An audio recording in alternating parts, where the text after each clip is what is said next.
straps, remember I said reach your arms, stop before your arm, stop right when your arm comes to the middle of your rib cage. Right. When your arm comes to the middle of your rib cage, then you have this kind of forward angle with your arms, and we'll rotate.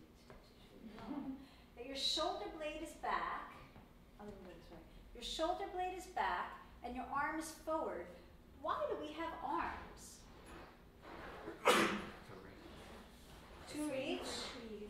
To swing through trees. Yes, and to grab things, pick things up, use our arms. And most of the time when we want to have strength with our arms, where is the object going to be? In front of us, behind us?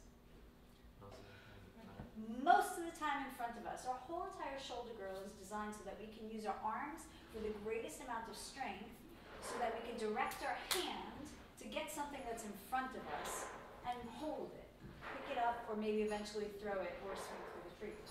So your shoulder blade is actually designed to be on the back of your body, and everything works to kick your arms a little forward and out to the side, actually, so that you are able to have the right kind of support when you reach forward.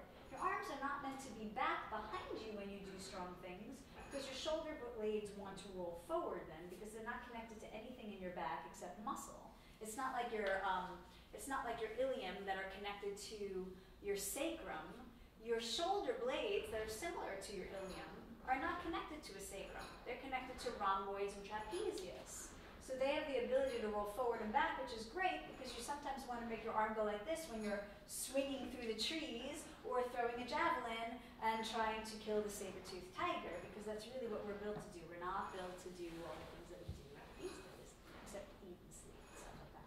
So with that, if you're considering that you might want to swing through trees, the first part is to grab forward and keep your shoulder back so that you don't end up dislocating your shoulder when you do it.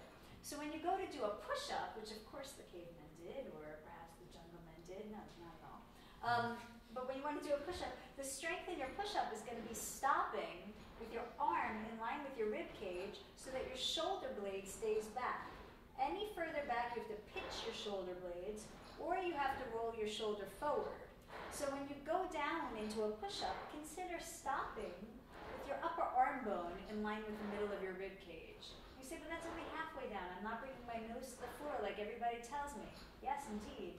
Nor are when you're doing side kicks, kicking your leg to your nose. You need not put your nose to the floor. You're going to end up having to struggle and strain through your neck instead of actually get the true benefit of a push-up, which will be the balance between chest, shoulder, and upper back muscles, as well as triceps and biceps. Does that sort of make sense? Did you say elbow? What was it again? You're going to stop with your upper arm bone in the middle of your rib cage. Because right there is the ideal place to kick your arms forward. It's the most wonderfully strengthening place. That's where pull straps can stop too. Eventually you can go back further, recognizing that now you have to roll your shoulder blades next to each other, really fully extra next to each other. But the most ideal, wonderful place for pull straps is stopping with your arm in the middle of your rib cage, because then you can strengthen your shoulder girdle to a really great dynamic place.